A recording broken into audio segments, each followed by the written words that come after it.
हरे कृष्णा। जय श्री कृष्णा। प्रिय भक्तजनों, आप सभी का मायरा वॉइस चैनल में हार्दिक स्वागत है। आज की इस वीडियो में हम सुनेंगे मार्गशीर्ष माह का अध्याय 3, जिसमें शंख आदि के चिन्ह अंकित करना बताए गए हैं। ध्यानपूर्वक सुने। ब्रह्मा ने कहा, हे केशव, मुझे बताइए कि पुंड्र चिन्ह कितने प्रकार के होते हैं। मुझे पुंड्रों के बारे में सुनने की बड़ी जिज्ञासा है। श्री भगवान ने कहा, हे पुत्र सुनो, मैं वर्णन करता हूँ। पुंड्र 3 प्रकार के बताए गए हैं। तुलसी के पौधे की जड़ से निकली मिट्टी से अंकित पुंड्र, गोपी चंदन यानी द्वारका की पीली मिट्टी से अंकित पुंड्र तथा पीला चंदन, इन पुंड्रों को बुद्धिमान भक्तों द्वारा अंकित किया जाना चाहिए। यदि कोई भक्त मनुष्य भगवान श्री कृष्ण की प्रिय तुलसी की जड़ की मिट्टी लेकर उससे ऊर्ध्वाधर पुंड्र बनाता है तो भगवान श्री हरि उससे प्रसन्न होते हैं। अब मैं आपसे गोपी चंदन का महात्म्य कहूँगा। यदि कोई व्यक्ति द्वारका से आई हुई मिट्टी को हाथ में लेकर उसे अपने माथे पर ऊर्ध्वाधर पुंड्र के रूप में लगाता है तो उसके पवित्र अनुष्ठानों का मूल्य करोड़ गुना बढ़ जाता है। यदि वह निर्धारित विधि से पवित्र अनुष्ठान करने में असफल हो जाए या मंत्र का उच्चारण ना हो या उसमें उसकी श्रद्धा ना हो या अनुष्ठान समय पर ना हो तो भी वह पवित्र अनुष्ठानों का लाभ प्राप्त कर सकता है, बशर्ते कि वह अपने माथे पर गोपी चंदन लगाए। यदि कोई ब्राह्मण प्रतिदिन अपने माथे पर गोपी चंदन सहित पुंड्र का उत्तम पवित्र चिन्ह धारण करता है, चाहे रात्रि हो या दिन, तो उसे वह फल प्राप्त होता है जो सूर्य ग्रहण के समय कुरुजांगल में या माघ के समय प्रयाग में स्नान करने से प्राप्त होता है। उसे भी बढ़ के वह मेरे घर में देवों की तरह निवास करता है। हे चतुर्मुख, जिस घर में गोपी चंदन होता है उस घर में मैं श्री के साथ कंस का संहार करने वाले रूप में सदैव रहता हूँ, बशर्ते कि वह व्यक्ति भक्ति पूर्वक उसे अपने माथे पर लगाए। यदि कोई मनुष्य द्वारका से उत्पन्न मिट्टी को, जो अत्यंत पवित्र है, कलयुग के समस्त पापों को हरने वाली है तथा मेरे मन से प्रेरित है, अपने माथे पर धारण करता है, तो वह पाप से भरा हुआ होने पर भी यम उसे नहीं देखता। हे पुत्र, यदि कोई गौ और बच्चों को या ब्राह्मणों को भी मारता है तो यदि मृत्यु के समय उसकी मस्तक, भुजाओं, वत्स स्थल और सिर पर गोपी चंदन हो तो वह मुझ कमलापति के लोक में जाता है। हे पुत्र, जिसके मस्तक पर गोपी चंदन का चित्र है उस मनुष्य को दुष्ट आत्माएं नहीं सताती, ना ही राक्षस, यक्ष, पिशाच, सर्प और भूत प्रेतों के समूह पीड़ा पहुंचाते हैं। मेरी शक्ति से वह इनमें से किसी से भी प्रभावित नहीं होता। यदि किसी व्यक्ति के माथे पर सीधा और कोमल पुंड्र दिखाई दे तो वह निसंदेह शुद्धात्मा है। वह चांडाल भी हो तो भी सम्मान के योग्य है। पवित्रता से रहित पापी व्यक्ति ने स्नान किए बिना ही पवित्र अनुष्ठान कर लिए हों, लेकिन यदि वह गोपी चंदना के संपर्क में आ जाए तो वह तुरंत पवित्र हो जाता है। कोई भी व्यक्ति शुद्ध हो सकता है, वह दुराचार का दोषी हो सकता है, उसने अनेक महान पाप किए हों, लेकिन यदि उस पर ऊर्ध्वपुंड का चिन्ह लगा है तो वह सदैव शुद्ध और स्वच्छ रहेगा। हे चतुर्मुख, मुझे प्रसन्न करने के लिए, मंगल की कामना से अथवा अपनी रक्षा के लिए मेरे भक्त को मेरी पूजा या होम के समय, चाहे वह सायंकाल में हो या प्रातःकाल, सदैव संसार का नाश करने वाला ऊर्ध्वपुंड धारण करना चाहिए। उसे मन की पवित्रता और एकाग्रता रहनी चाहिए। यदि कोई पुंड्र चिन्ह वाला पुरुष नहीं मरता है तो वह वायु रथ पर सवार होकर मेरे लोक में आता है, चाहे वह चांडाल ही क्यों ना हो, वह मेरे लोक में सम्मानित होता है। जब ऊर्ध्वपुंड चिन्ह वाला कोई मनुष्य किसी व्यक्ति द्वारा दिया गया भोजन ग्रहण करता है तो मैं उस व्यक्ति की 20 पीढ़ियों को नरक से मुक्ति देता हूँ। हे महान भाग्यशाली, जो व्यक्ति दर्पण या जल में देखकर सावधानी पूर्वक ऊर्ध्वपुंड चिन्ह लगाता है वह महानतम लक्ष्य को प्राप्त करता है। अनामिका अंगुली शांति प्रदान करने वाली कही गई है। मध्यमा अंगुली दीर्घायु प्रदान करने वाली कही गई है। अनुष्ठा पोषण प्रदान करने वाला कहा गया है। तर्जनी अंगुली मोक्ष प्रदान करने वाली गई है। यदि कोई व्यक्ति गोपी चंदन का एक टुकड़ा किसी वैष्णव को देता है तो उसके परिवार की 108 पीढ़ियों का उद्धार हो जाता है। यज्ञ, दान, तप, होम, वेदों का अध्ययन, पितरों को जल अर्पण से सब पुण्य चिन्ह के बिना किए जाने पर निष्फल हो जाते हैं। यदि किसी मनुष्य का शरीर ऊर्ध्वपुंड से रहित है तो मैं उसका मुख कभी नहीं देखूंगा, क्योंकि वह शमशान के समान है। मनुष्य को ऊर्ध्वपुंड चिन्ह अवश्य लगाना चाहिए। इसके अतिरिक्त उसे भगवान विष्णु की कृपा पाने के लिए मछली, कछुआ आदि यानी विष्णु के अवतार के चिन्ह भी धारण करने चाहिए। इससे महाविष्णु को बहुत प्रसन्नता होती है। यदि कलयुग में कोई मनुष्य मेरी नगरी द्वारका की मिट्टी लेकर अपने शरीर पर मछली और कछुए के चिन्ह बनाए तो हे देवश्रेष्ठ, उसे समझ लेना चाहिए कि मैं उसके शरीर में प्रविष्ट हो गया हूँ। उसमें और मुझ में कोई भेद नहीं है। यह कल्याण चाहने वाला को ही करना चाहिए। यदि किसी मनुष्य के शरीर पर मेरे अवतारों के चिन्ह दिखाई दें तो उसे मनुष्य नहीं समझना चाहिए, निश्चय ही वह मेरा ही शरीर है। कलयुग में उस देहधारी आत्मा का पाप पुण्य बन जाता है जिसके शरीर पर मेरे हथियार खिंचे हुए दिखाई देते हैं। जो व्यक्ति दोनों चिन्हों से चिन्हित है, अर्थात मछली और कछुए का चिन्ह, उसके शरीर में मेरा तेज समाया हुआ है। जिसके शरीर पर शंख, कमल, लोह, गदा, चक्र, फरसा और कच्छप अंकित हो, उसके पुण्यों की बुद्धि होती है और सैकड़ों जन्मों के पाप का नाश हो जाता है। जिसका शरीर सदैव नारायण के आयुधों से चिन्हित रहता है, उस मनुष्य को यमराज क्या हानि पहुंचा सकते हैं, भले ही उसने करोड़ों पाप किए हों। यदि प्रतिदिन दाहिनी भुजा पर शंख का चिन्ह अंकित किया जाए तो उसे वह फल प्राप्त होता है जो करोड़ों जन्मों में शंखद्वार तीर्थ में निवास करने वाले को प्राप्त होता है। यदि शंख के ऊपर कमल का चिन्ह अंकित हो तो पुष्कर में कमल नयन भगवान के दर्शन से करोड़ गुना फल प्राप्त होता है। कलयुग में जिस मनुष्य की बाईं भुजा में लोह गदा अंकित दिखाई देती है उसे विष्णु प्रतिदिन गया पुण्य प्रदान करते हैं। यदि लोहे की गदा को और चक्र अंकित हो तो उससे वही लाभ मिलता है जो आनंदपुर में चक्रवर्ती स्वामी के पास स्थित लिंग के दर्शन से मिलता है।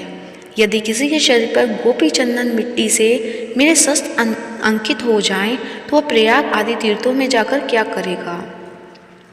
जब कोई भी शंख आदि से चिन्हित शरीर दिखता है तो मैं प्रसन्न हो जाता हूँ और उसके पापों को जला देता हूँ। यदि किसी के शरीर पर शंख, चक्र, लोहा, गदा और कमल के निशान दिन रात मौजूद रहते हैं तो वह मेरे समान है। कलयुग में यदि कोई नारायण के हस्तों से अपने को अंकित कर ले और फिर कोई पुण्य कर्म करे तो मेरु के समान हो जाता है, इसमें कोई संदेह नहीं है। हे पुत्र, यदि कोई व्यक्ति शंख से चिन्हित हो और वह श्राद्ध करता है तो पितरों को दिया गया तर्पण अक्षय फल देता है। यदि श्राद्ध विधि में कमी भी हो तो भी वह पूर्ण और संपूर्ण हो जाता है। जैसे वायु के जोर से चलने पर अग्नि लकड़ी को जला देती है, उसी प्रकार मेरे शस्त्र पापों को देखकर उन्हें जला देते हैं।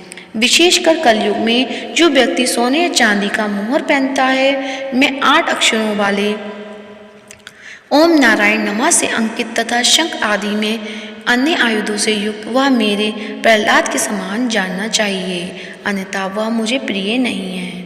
जो ब्राह्मण नारायण की मुहर धारण किए हुए है, जिसके शरीर पर शंख आदि चिन्ह अंकित है, जिसके गले में धात्री के फल या तुलसी की माला है, जिसने द्वादशाक्षर मंत्र का जप किया है, जिसके शरीर पर शस्त्र अंकित है, वह मेरे समान है, वह वैष्णव है। यदि कोई ब्राह्मण जिसके शरीर पर शंख अंकित है किसी व्यक्ति के घर में भोजन करता है तो हे मेरे पुत्र, मैं भी उसके पितरों के साथ उसका भोजन खाता हूँ। यदि कोई कृष्ण के शास्त्रों से चिन्हित किसी व्यक्ति को देखकर उसका सम्मान नहीं करता तो उसके द्वारा अर्जित 12 वर्षों का पुण्य राक्षस वाशकल के वंशज को चला जाता है। हे दाता, यदि कृष्ण के आयुधों से चिन्हित कोई व्यक्ति शमशान में मरता है तो उसका लक्ष्य वही होता है जो प्रयाग में मरने वाले का घोषित किया जाता है।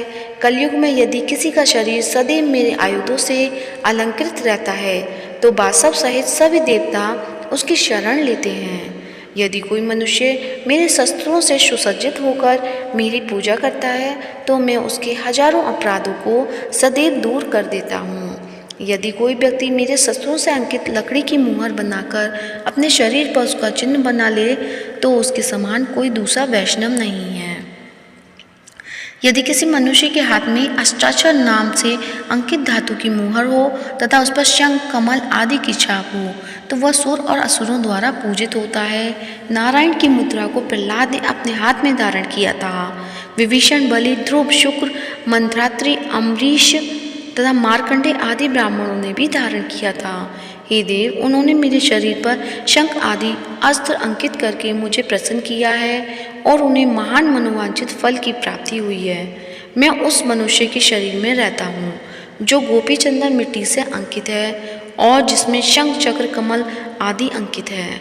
बुद्धिमान भक्त को सोने, चांदी, तांबे, बेल, धातु या लोहे के बना एक चक्र खरीदना चाहिए और उसे पहनना चाहिए। उसमें 12 तीलियां और 6 कोण होने चाहिए। इसे 3 तहों से अलंकृत किया जाना चाहिए। चतुर भक्त को सुदर्शन चक्र को इस तरह बनाना चाहिए। शंख, चक्र और लोहे की गदा को हमेशा पवित्र धागे की तरह पहनना चाहिए। खासकर ब्राह्मणों को द्वारा और उससे भी ज़्यादा वैष्णवों को द्वारा जैसे जनेऊ या शिखा है वैसा ही छापों सहित चक्र भी है। चक्र और छापों से रहित ब्राह्मण का सब कार्य व्यर्थ है। वेदों में हमेशा कहा गया है कि मेरा चक्र जिस शरीर पर अंकित है वह पवित्र है। जिस व्यक्ति पर चक्र अंकित है उसे हव्य और काव्य अर्पित करना चाहिए। मेरे चक्र से अंकित कवच को देवता या दानव तोड़ या छेद नहीं सकते। वह सभी जीवित प्राणियों, शत्रुओं तथा राक्षसों के लिए अदृश्य है। यदि किसी के शरीर पर मेरा चक्र अंकित कवच विद्यमान हो तो उसे साथ तथा उसके घर, पुत्र आदि के साथ कोई अशुभ घटना नहीं घटती। जो लोग वेदों को जानते हैं वे जानते हैं कि ब्राह्मणों को अपनी दाहिनी भुजा में सुदर्शन और बाईं भुजा में शंख धारण करना चाहिए। भिन्न भिन्न आयुधों को उनके मंत्रों से पवित्र करके स्थापित करना चाहिए। लोहे की गदा को माथे पर, धनुष और बाण को सिर पर, नंदक को वक्ष स्थल में, शंख और चक्र को दोनों भुजाओं में धारण करना चाहिए। चक्र आदि को सदैव धारण करना चाहिए। इन्हें धारण करने के बाद श्रेष्ठ ब्राह्मण इस प्रकार कहे कि मेरे जो पुत्र, मित्र, स्त्री आदि हैं वे सब मेरे शरीर सहित भगवान विष्णु को समर्पित हैं।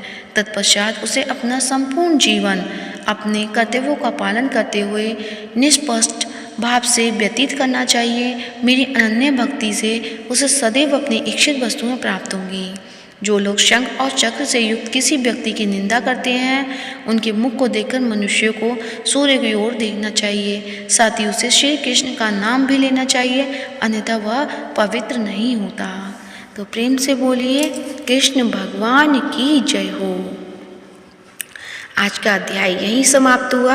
आप सुनते हैं श्री कृष्ण चालीसा। तो प्रेम से बोलिए भगवान श्री कृष्ण की जय हो। वंशी शोभित कर मधुर नील जलत तन श्याम, अरुण अधर जनु बिंब फल नयन कमल अभिराम, पूर्ण इंद अरविंद मुख पीतांबर शुभ साज, जय जग मनमोहन मदन छवि कृष्ण चंद्र महाराज। जय यजुनंदन जय जगवंदन, जय वसुदेव देवकी नंदन, जय यशोदा सुत नंद दुलारे, जय प्रभु भक्त भक्तन के दीर्घ तारे। जय नट नागर नाग नथैया, कृष्ण कन्हैया धैनु चरैया। पुनि नख पर प्रभु गिरवर धारो, आओ दीनन कष्ट निवारो। बंशी मधुर अधर धरि टेरो, होबे पूर्ण विनय यह मेरो। आओ हरि पुनि माखन चाको, आज लाज भारत की लाको। गोल कपोल चिबुक अरुणारे, मृदु मुस्कान मोहिनी डारे। राजित राजीव नयन विशाला, मोर मुकुट वैजंती माला। कुंडल श्रवण पीठ पट आचे, कटि किंकड़ी काचनी काचे। नील जलद सुंदर तनु सोहे, छवि लखी सुर नर मुनि मन मोहे। मस्तक तिलक अलक घुंघराले, आओ कृष्ण बांसुरी बाले। करी पए पान पूतनी तार्यो, अका बका कागा सुर मार्यो। मधुवन जलत अग्नि जब ज्वाला, भय शीतल लखती तै नंद लाला। सुरपति जब ब्रज चढ़्यो रिसाई, मूसरधार बारी बरसाई। लगत लगत ब्रज चहन बसायो, गोवर्धन नखधारी बचायो। लखी सुदामन ब्रह्म अधिकाई, मुख मन महा 14 भुवन दिखाई। दुष्ट कंस अति उदम मचायो, कोटि कमल जब फूल मंगायो। नाती काले हैं तब तुम लीन हो, चरण चिन्ह दे निर्भय कीने। करी गोपिन संग रास बिलासा, सबकी पूरन करी अभिलाषा। केतिक महा असुर सहायो, कंसहि केसी पकड़ी दे मार्यो। मात पिता की बंदी छुड़ाई, उग्र सैनिक राज दिलाई। मही से मृतक छयों सुत लायो, मातु देव की शोक मिटायो। भूमा से सुर मुर दैत्य सहारी, लाए सट 10 सहस कुमारी। दय भीम ही तृण चीर सहारा, जया सिंधु राक्षस के मारा। असुर बकासुर आदिक मार्यो, भक्तन के तब कष्ट निवार्यो। दीन सुदामा के दुख टार्यो, तंदुल 3 मूंड मुख डार्यो। प्रेम के सार विदुर धर मांगे, दुर्योधन के मेवा त्यागे। लखी प्रेम की महिमा भारी, ऐसे श्याम दीन हितकारी। भारत के पारत रथ हाके, लिए चक्र कर नहीं बल थाके। निज गीता के ज्ञान सुनाए, भक्तन हृदय सुधा बरसाए। मीरा थी ऐसी मतवाली, विष पी गई बजा कर ताली। राना भेजा सांप पिटारी, शालिग्राम बनी बनवारी। निज माया तुम विधि दिखायो, उड़ते संशय सकल मिटायो। तव सत निंदा करी तत्काला, जीवन मुक्त भयो शिशुपाला। जब ही द्रौपदी टेर लगाई, दीनानाथ लाज अब जाई। तुरत ही बसन मने नंदलाला, बड़े चीर भय अरिमु काला। अस अनाथ की नाथ कन्हैया, डूबट भवर बचावई नैया। सुंदर दास आस उर्धारी, जया दृष्टि कीजे बनवारी। नाथ सकल मम कुमति निवार्यो, क्षमऊ बेगी अपराध हमारो। खोलो पट अब दर्शन दीजो, बोलो कृष्ण कन्हैया की जय। बोलो कृष्ण कन्हैया की जय। यह चालीसा कृष्ण का पाठ करे उर्धारी, अष्ट सिद्धि नवनिधि फल लहे पदारथ चारी। तो प्रेम से बोलिए कृष्ण भगवान की जय। श्री कृष्ण चालीसा यहीं समाप्त होती है। तो प्रिय भक्तजनों, आज की वीडियो कैसी लगी कमेंट बॉक्स में अवश्य बताएं, और कमेंट बॉक्स में जय श्री हरि या जय श्री कृष्णा अवश्य लिखें, और चैनल को सब्सक्राइब करें। साथ ही इस वीडियो को ज़्यादा से ज़्यादा लाइक करें, शेयर करें, और भगवान कान्हा जी का आशीर्वाद प्राप्त करें। धन्यवाद।